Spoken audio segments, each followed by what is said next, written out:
Bom dia, gente. Vamos estar dando início à nossa aula, agora do terceiro bimestre. Hoje a gente vai estar dando introdução, que eu falei para vocês na videochamada, né? A gente vai estar dando introdução à parte de hereditariedade.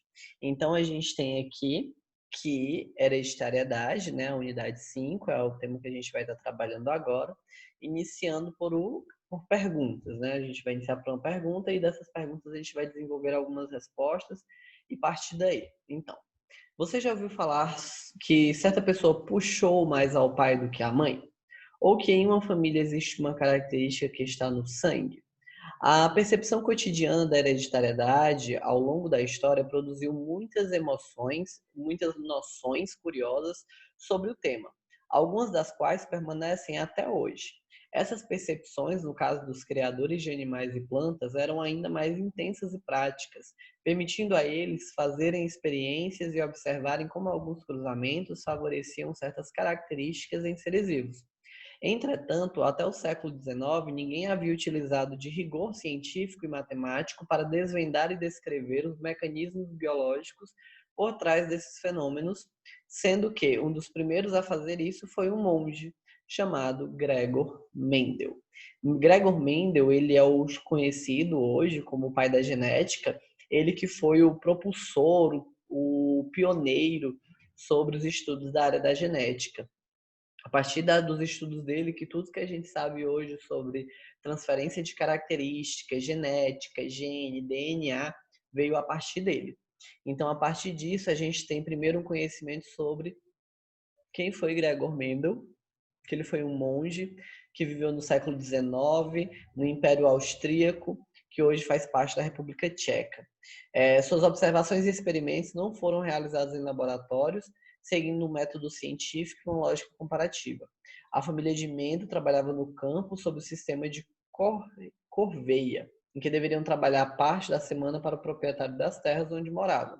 Mas, por sua curiosidade, um professor de Mendel insistiu que ele mudasse para uma escola em outra cidade onde avançaria seus estudos. Mendel tornou-se então noviço em um mosteiro, onde teve seus estudos custeados e, por causa de sua frágil saúde, não precisou cumprir algumas funções, como cuidar dos doentes, e passou a exercer o cargo de professor. Apesar disso, não conseguiu passar no teste para se transformar em professor titular. Foi então enviado à Faculdade de Filosofia da Universidade de Viena, onde aprofundou seus conhecimentos em física e matemática, e ao voltar dedicou-se ao estudo das ciências naturais e ao desenvolvimento do raciocínio matemático. A partir disso, Mendel investigou o cruzamento de um tipo de arbusto de jardim, as ervilhas comuns, buscando entender por que a mesma planta produzia sementes de cor verde e ora de cor amarela. Ele também fez cruzamentos para observar a herança de outras características, como a altura da planta, o formato das vagens, e para garantir que ocorresse exatamente o que queria, Mendel abria as flores e destacava as partes produtoras de pólen, coletava o pólen, transferia para a estrutura reprodutiva feminina de outra flor. Depois a envolvia em uma trouxinha de papel para evitar a interferência de insetos como abelhas e brucos ou uma praga de ervilha. Os resultados dos cruzamentos eram anotados e contabilizados. Tinha um controle preciso sobre quantas ervilhas de cada cor eram produzidas. Mendel acabou estudando milhares de pés de ervilha e testou cruzamentos controlados de diferentes linhagens por várias gerações de plantas. E tudo iniciou a partir disso que Mendel fez. Na pesquisa, ó, aqui tem um esquema do que ele fazia. Ele pegava uma planta de ervilha, né, um pé de ervilha, tirava a parte masculina onde existiam os pólens, que faz o processo de fecundação, colocava dentro da parte feminina de um pé de ervilha e esperava que ocorresse a fecundação. Após a fecundação, que as ervilhas nasciam, ele abria e fazia a conferência de quantas ervilhas amarelas existiam, quantas ervilhas verdes existiam, quantas ervilhas lisas ou quantas ervilhas rugosas. Os principais resultados obtidos por Mendel foram fruto de experimentos em grande escala. Seus experimentos, Mendel observou que plantas que produziam apenas sementes verdes, quando cruzadas entre si ao longo de várias gerações, passavam a sempre originar descendentes também verdes. Da mesma forma, plantas que somente produziam amarelas também só davam origem a sementes amarelas. Essas plantas, quando cruzadas, sempre produziam as mesmas características que deram origem. Por exemplo, as mães originaram, né? Se eram verdes, produziam verdes, se eram amarelas, produziam amarelas, o que foi considerado de linhagem pura. Então, Mendel realizou cruzamentos controlados de indivíduos de verdes puras com amarelas puras, vendo a partir disso qual seria o resultado. Com o resultado desse cruzamento, foram obtidas apenas sementes amarelas, mesmo que um dos genitores fosse uma planta de linhagem que somente produzia sementes verdes. Esta característica não apareceu na prole. Então, aqui tem um esquema. Ó. Eu tive um cruzamento 1 de planta pura de semente verde, eu tive planta pura de semente amarela, né? O cruzamento inicial, dando resultado, então, apenas sementes amarelas. Ele pegou essas sementes amarelas e fez um cruzamento 2 apenas com plantas de sementes amarelas, e nesse cruzamento, uma das sementes foi verde. E ele se questionou, como que pode que eu misturando verde com amarelo, apenas amarelo, mas se eu misturar amarelo agora com amarelo, eu consegui verde. A partir desses pensamentos, ele começou a definir características das ervilhas. Ele começou a ver que a posição da flor poderia ser terminal ou axial, poderia ser na ponta ou apenas nas laterais, que a cor da flor poderia ser roxa ou branca, que a altura poderia ser alta ou baixa, que o formato da semente poderia ser liso ou rugoso, que a cor poderia ser amarela ou verde, que o formato poderia ser inflada ou constricta, né, que aí não dá para ver os gominhos e que dá, e a cor da vagem poderia ser amarela ou verde. A partir dessas características, Mendel começou a tirar algumas conclusões. Mendel elaborou a hipótese de que cada característica estudada por ele, como a cor das sementes, é determinada por um fator hereditário, que se apresenta em pares. No caso das ervilhas, por exemplo, o fator hereditário para a característica cor da semente existe em duas formas diferentes, um para a cor verde e outra para a cor amarela. Em cada evento reprodutivo, o par de fatores que determina uma característica se segregaria em gametas diferentes, que só apresentariam uma variante do fator para aquela característica. Ao fecundar outro gameta, se reformaria o par de fatores. Então, a gente teria aqui, conforme está explicando aqui na lateral, eu tenho um par de fatores.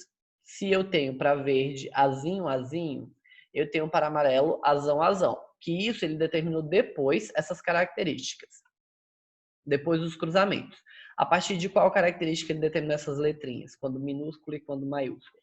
Quando uma característica se repetia muito mais, quer dizer que ela tinha domínio sobre a outra característica, dando nome para essa característica de dominante.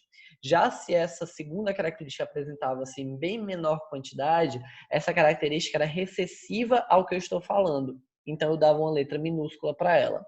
Nesse sentido, quando ele cruzou amarelas com verdes, que só saíram amarelas, ele percebeu que o amarelo dominava sobre o verde.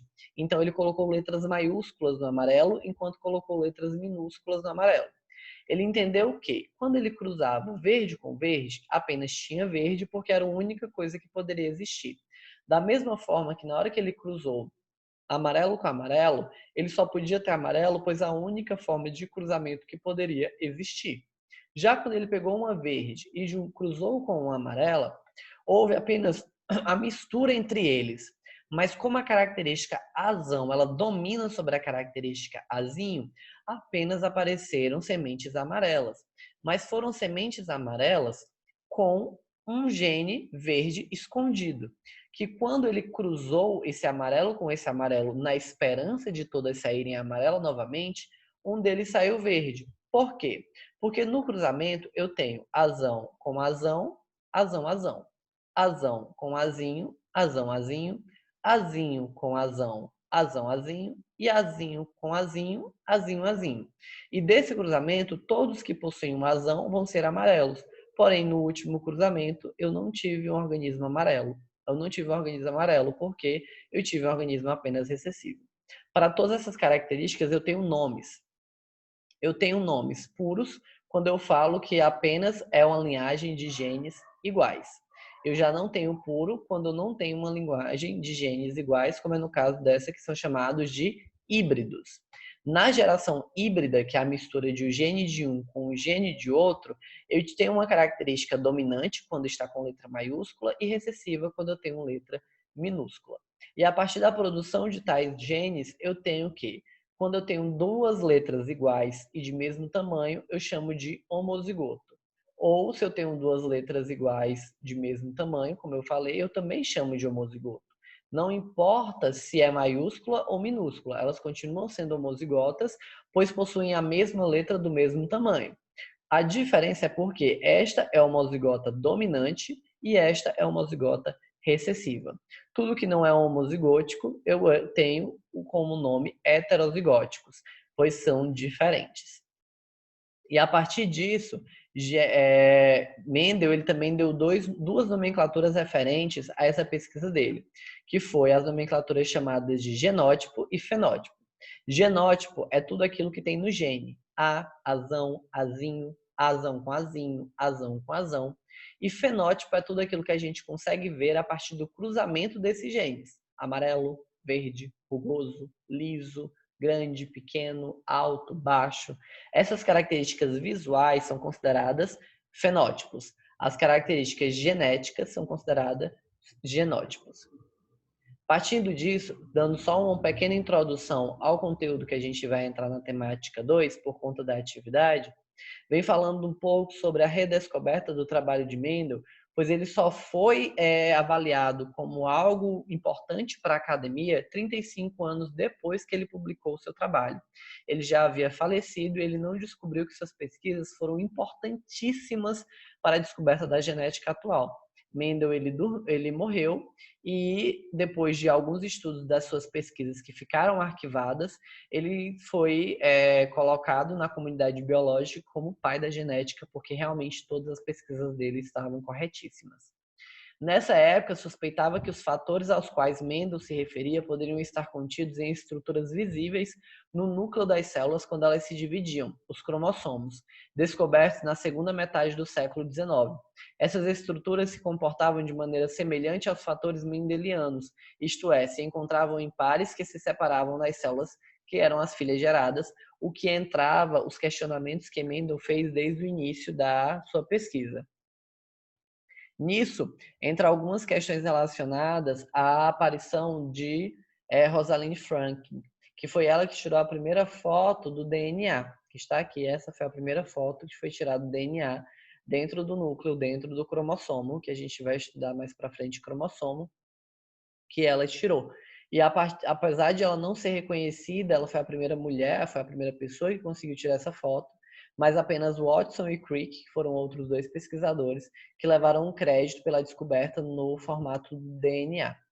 Mas o DNA ele só foi importante por conta dos estudos da genética, que falaram que esses genes que Mendel tratava tanto em suas pesquisas eram os responsáveis pelas características genéticas e estavam dentro do núcleo celular, que aí essa parte a gente vai ver na próxima aula, certo?